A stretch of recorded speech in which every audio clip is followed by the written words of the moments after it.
Thanks for joining me for another Tantrum House crowdfunding conniption. Today I'll be taking a look at the new game Ynaros Fallin, which is coming to Kickstarter soon. But before we jump in, I want you to be aware that our crowdfunded videos are sponsored in part by our own Kickstarter backers, as well as by the creators of this game.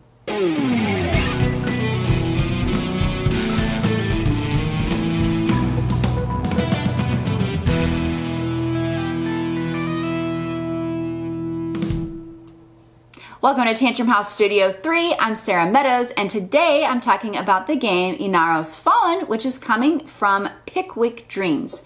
It's from designers Luca Sanfilippo and Ugo Tomasello, and it features art from Swan Keller.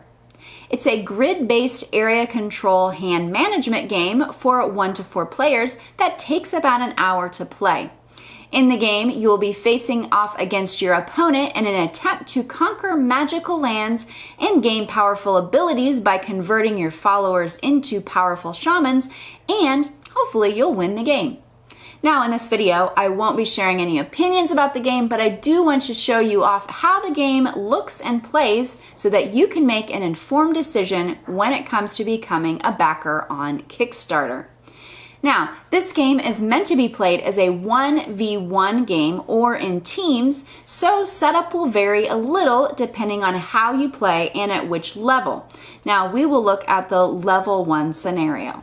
To set up the game, you'll lay out the main board and the battle board, and you'll give each player their personal and mini board and shaman and followers and shadow die. Then put out all of the magical land tiles, cards, and resources, and then you're ready to begin. On their turn, players can choose from a number of different actions, and they can do things like draw or discard cards, move their characters, or control an opponent. Once actions are finished, next is the fate phase, and if they end their turn on a magical source, they can spend the remaining value on their die to reveal a number of magical lands. So in this example, I could flip over both of these tiles. Your die doesn't go down lower than 2, so you'll have at least 2 movement points to the start of your next turn.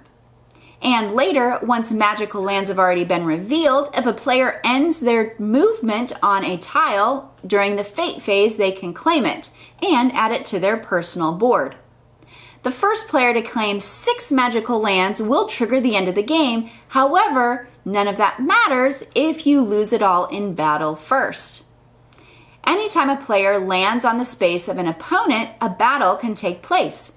Players will play their cards from their hand and may spend crystals to gain battle dice in an attempt to take out their opponent. If one player doesn't back out of the battle, they keep attacking each other and not only will lose their spot on the board, but also victory points and their character. If a player is able to defeat their opponent enough times in battle by either eliminating all their characters or their vital crystals, this is another way to gain victory. Finally, if 3 piles of magical land tiles are entirely depleted, then the player with the highest XP wins. Now, there's a lot going on in Ynaros Fallin, but hopefully that gives you a helpful overview of the game.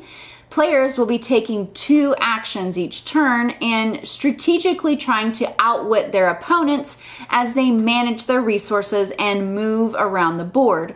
A lot of times, in order to activate a magical land, instead of having your die charged up, which you will do by discarding your cards when you take your 2 actions, you may have to have just 2 shaman on the board instead to gain that tile.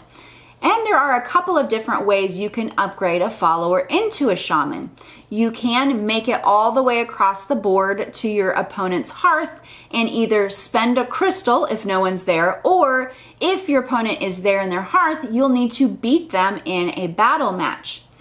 Now, each magical land that you gain in the game will give you a unique ability, and there's a lot of iconography, and while it's good, there is an entirely separate manual that will explain all of the different tiles in the game and what they will give you as benefits. One of the other things I haven't talked about yet is how to use the crystals that you've gained when you've claimed a magical land. So you'll get one not only by gaining those magical land tiles, but also there's a few other bonus ways that you can gain some of them off of some of the abilities on those tiles. You can use them in a couple of different ways. One I already talked about in battle. You can spend a crystal to gain a colored matching battle die, and then you can spend more crystals to keep rolling it later turns in battle. But another way is to control in the game. The first phase, the deed phase, you can spend a crystal to activate any direct line of sight that you have with your opponent, and whatever colored crystal you'll spend will affect them in different ways. So you can, while it seems a little expensive to spend a crystal in that way, sometimes the effect is just what you need to get your opponent thwarted and set yourself up for your next turn. Now, technically, I believe everything I've talked about so far is just in the level 1 game of the prototype that we're showing off today. We didn't talk about the other tokens. There's all kinds of extra components that come with the upper levels of gameplay, and the weight is a little bit more difficult. There are shadow tiles and evocation tokens and experience fragments. So all of those are more advanced gameplay. There's a couple of little mini boards that each player gains to house all those different components that will affect the gameplay. The level 2 experience will have more tiles that can be placed out over top of the spaces on the board to give different opportunities of control over your opponent. So there's a lot of different modes of game that can be experienced depending on what level that you play. Also, we've received the Dark Adventures prototype, and this includes 2 new scenarios for a 1v1 or 2v2 game, and then it also includes the solo adventure mode that you can play the game by yourself. If you enjoy team games or just meaty 2-player strategy battle games, then be sure to check out Ynaros Fallin on Kickstarter now. And then, as always, thanks for liking, subscribing, and following along here at Tantrum House.